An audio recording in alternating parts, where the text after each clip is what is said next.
Hello dear students, first of all welcome back to my channel Easy Study Tutors. আজি মই যেটো আমি জুৱা ভিডিওটো যেটো মই এটা হবিজ নামৰ লেসনটোৰ ক্লাস 7 ৰ ভাঙনি কৰা দিছিলো মই সামাৰিটো আজি সেই লেসন কিতাৰ যিবোৰ কোৱেশ্চন আনসাৰছবোৰ আছে মই ইয়াত দিবলৈ ওলাইছো তোমালোক আশা কৰো তোমালোকে যাতে কোৱেশ্চন আনসাৰছবোৰ তোমালোকে চোৱাৰ আগতে তোমালোকে এক্সপ্লেনেশ্যন কৰা যেটো মই কৰিছিলো সেই ভিডিওটো তোমালোকে চাই লোৱা তেতিয়া তোমালোকে বেছি সৰলকৈ বুজি পাবা সেই কাৰণে হেতু চাই লোৱা আৰু হেতুৰ লিংক মই ডেসক্ৰিপচন লিংকত তোমালোকক দি দিম তোমালোকে যাই কিনে হেতু চাই ল'বা আৰু কোনোবা যদি নতুন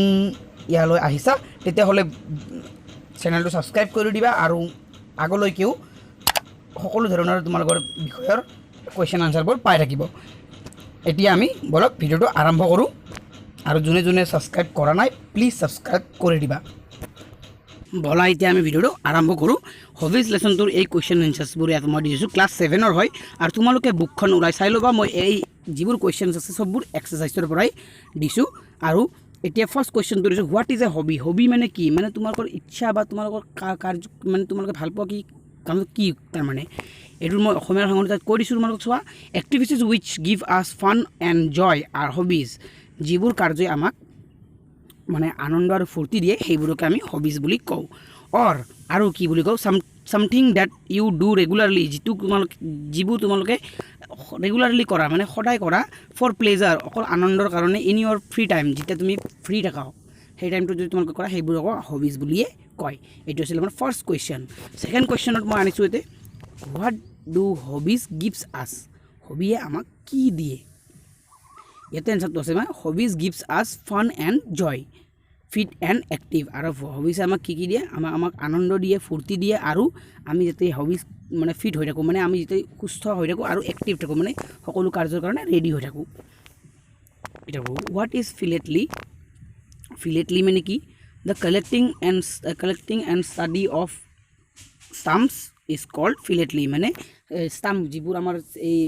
ডাকঘৰত পোষ্ট অফিচত যিবোৰ স্টাম্প পেপাৰ আছে সেইবোৰৰ যি কালেক্ট কৰি কিছুমানৰ তো চখ থাকে সেই চখটো যাৰ আছে আৰু সেইবোৰক কালেক্ট কৰি কিনে যিগুলা আমাৰ ষ্টাডি তাৰ ওপৰত অধ্যয়ন কৰাটোকে কয় ফিলেটলি বুলি কয়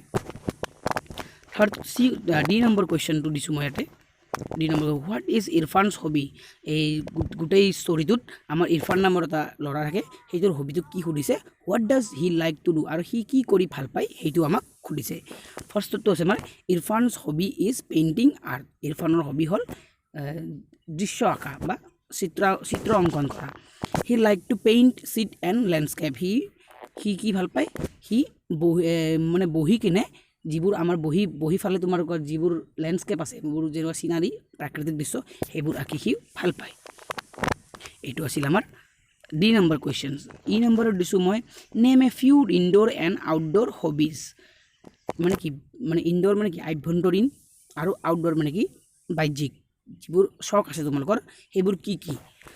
ইয়াতে মই দিছোঁ some indoor hobbies are collecting stamps and coins মানে ইনডোৰ হবিজ মানে কি যিবোৰ আমি ঘৰৰ ভিতৰত থাকি কৰিব পাৰোঁ আমাৰ ইচ্ছা পূৰণ কৰিব পাৰোঁ সেইবোৰক কয় আমাৰ ইনডোৰ হবিজ কি আছে কালেক্টিং ষ্টাম্প মানে যেনেকুৱা সংগ্ৰহ কৰা ষ্টাম্প সংগ্ৰহ কৰা এণ্ড কইনছ মানে পুৰণা যিবোৰ আমাৰ মুদ্ৰা মানে সংগ্ৰহ কৰা লিসেনিং টু মিউজিক আৰু আমি গান গানটো শুনি আমি য'তে ত'তে বহি শুনিব পাৰোঁ ঘৰৰ ভিতৰত শুনিব পাৰোঁ বিচনাত বাগৰ দি শুনিব পাৰোঁ সেইটো এটা মানুহৰ কিছুমানে তাৰমানে গান শুনি ভাল পায় সেইটো এটা হেৰৰ হবি এণ্ড ৰিডিং বুকছ আৰু কিছুমানে পঢ়ি ভাল পায় এইগুলা হ'ল আমাৰ আউটডোৰ মানে যিটো ইনডোৰ যিবোৰ আমাৰ ভিতৰৰ মানে আভ্যন্তৰীণ মানে ভিতৰত থাকি কৰিব পৰা কাৰ্য মানে চখ সাম আউটডোৰ হবিজ মানে যিবোৰ আমাৰ মানে বাহিৰত কৰিব লাগে আমি সেইবোৰ কি গাৰ্ডেনিং আমি গাৰ্ডেনিং ঘৰৰ ভিতৰত কৰিব নোৱাৰোঁ যে বাহিৰত কৰা হয় সেইকাৰণে এইটোক আউটডোৰ বুলি কয় গাৰ্ডেনিং ট্ৰেভেলিং মানে যাত্ৰা কৰা ছুইমিং মানে সাঁতোৰা ট্ৰেকিং মানে কি ঘূৰা ক'ৰবাত যোৱা বা এই গাড়ীৰে যোৱা নহ'লে পাহাৰত ভ্ৰমণ কৰা ফটোগ্ৰাফী যিবোৰ আমাৰ লেণ্ড ফটোগ্ৰাফাৰ আছে এইবোৰ এক্সেট্ৰা এই গোটেইবোৰ আউটডোৰ গেমছ আউটডোৰ হবিজ এতিয়া আমাৰ নেক্সট কুৱেশ্যনটোলৈ আমি আহিছোঁ নেক্সট কুৱেশ্যনটোত আছে আমাৰ what is a kitchen garden মানে কি এইটো তোমালোকে চাগে মই যেতিয়া প্ৰথমবাৰ শুনিছিলোঁ তেতিয়াও মই অলপমান বিচাৰিব লগা হৈছে কাৰণ কিটচেন গাৰ্ডেন মানে মই যিটো বনাইছিলোঁ তাতে সেইটোত অলপমান মিষ্টেক আছিল কিন্তু মই এইটো বস্তু যেতিয়া মই ডিক্সনাৰীৰ পৰা মিলাই কিনে চালোঁ তেতিয়াহে কমপ্লিটলি ভাল হৈছে। ইয়াত আছে কি the kitchen garden means we grow' their vegetables in our garden. মানে কিচেন গাৰ্ডেন মানে কি যি গাৰ্ডেনত আমি ভেজিটেবলছ গ্ৰ' কৰোঁ, ভেজিটেবলছ ৰুম মানে আমাৰ লাগতিয়াল যিবোৰ আমি ডেইলি ইউজ কৰোঁ, যেনেকৈ আমাৰ কি আছিল like tomato chilli ginger বিনছ et cetera যিবোৰ আমি গাৰ্ডেনত আমি ভেজিটেবলছ সেই কৰোঁ সেইটোক আমাৰ কিচেন গাৰ্ডেন বুলি কয়। আৰু নেক্সট কুৱেশ্যনটো আছে আমাৰ every morning I water the plants and clean the beds. What does beds means here? আমি কি every morning সদায় প্ৰত্যেক ৰাতিপুৱাই I water the plants গছবোৰক মই পানী দিওঁ and clean the beds আৰু মই চাফা কৰোঁ ছাইডবোৰ। What does mean bed মানে ইয়াত কি বুজাইছে? bed মানে ইয়াত বুজাইছে যে গছবোৰৰ যিটো আমাৰ গছবোৰৰ গুৰিটোত যিটো মাটি থাকে সাইডবোৰ থাকে সেইটোক আমাৰ বেডছ বুলি কয়। এটা কৈছে হেয়াৰ বেড মিনছ এ গাৰ্ডেন প্লট মানে গাৰ্ডেনটোৰ মানে যিটো আমাৰ গছডাল ৰোৱা থাকে সেই যে কাষৰ জাগাখিনিক কয় বেডছ। ইয়ালৈকে আছিল আমাৰ 1 নম্বৰৰ জি নম্বৰলৈকে কুৱেশ্যন। এতিয়া আমি 2 নম্বৰ কুৱেশ্যনত আহিম। 2 নম্বৰ কুৱেশ্যনত আছে কি a synonym is a word that has the same or near by the same meaning as another word. এটা কেইটামান ৱৰ্ড দি দিছে, তাৰ মিনিংটো হয় না মানে এটা কেইটামান মিনিং দিছে, সেই ৱৰ্ডটো যিটো দিব সেইটোৰ মিনিংকেইটা আমাক লিখিব দিছে বাছি কিনে। ফাৰ্ষ্টতে আমাক দিছে কি বিউটিফুলত আমাক কি দিছে, বিউটিফুলত আমি কি লিখিব পাৰিম? অপশ্যন দিছে আমাক প্লেজাৰটো প্লেজাৰ আছে, ফ্ৰী টাইম আছে, lovely, begin, energetic, grow', happiness,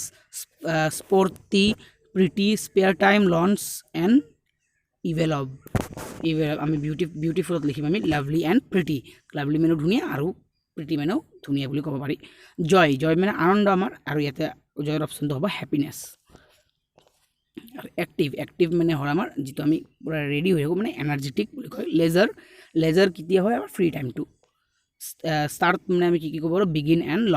launch কৰাটোকো start বুলি ক'ব পাৰি, আৰম্ভ কৰা, আৰু বিগিনটোকো আৰম্ভ কৰা। ডেভেলপ মানে গ্ৰ' বুলি লিখিব পাৰোঁ বা এভেলপ বুলি লিখিব পাৰোঁ আমি। ইয়ালৈকে আছিল আমাৰ এই গোটেইকেইটা কুৱেশ্যন এনচাৰ। আৰু কিছুমান তোমালোকৰ কুৱেশ্যন এনচাৰ লাগিলে মোক কমেণ্ট বক্স ছেকশ্যনত জনাই দিবা, আৰু তোমালোকৰ প্ৰত্যেকৰ নিজৰ কি হবি আছে সেই কমেণ্ট ছেকশ্যনত জনাবা, যাতে কিছুমান তোমালোকৰ পাৰ্চনেল অলপমান শ্বেয়াৰ কৰিব পাৰা, আৰু ময়ো তোমালোকক ক'ম মোৰ হবি কি। সেয়ে তোমালোকে প্লিজ কমেণ্ট ছেকশ্যনত জনাবা তোমালোকৰ হবি কি। এইটো কুৱেশ্যন মাৰ্ক থাকিল, তোমালোকে যাতে এই প্ৰশ্নটোৰ উত্তৰ দিয়া। ধন্যবাদ।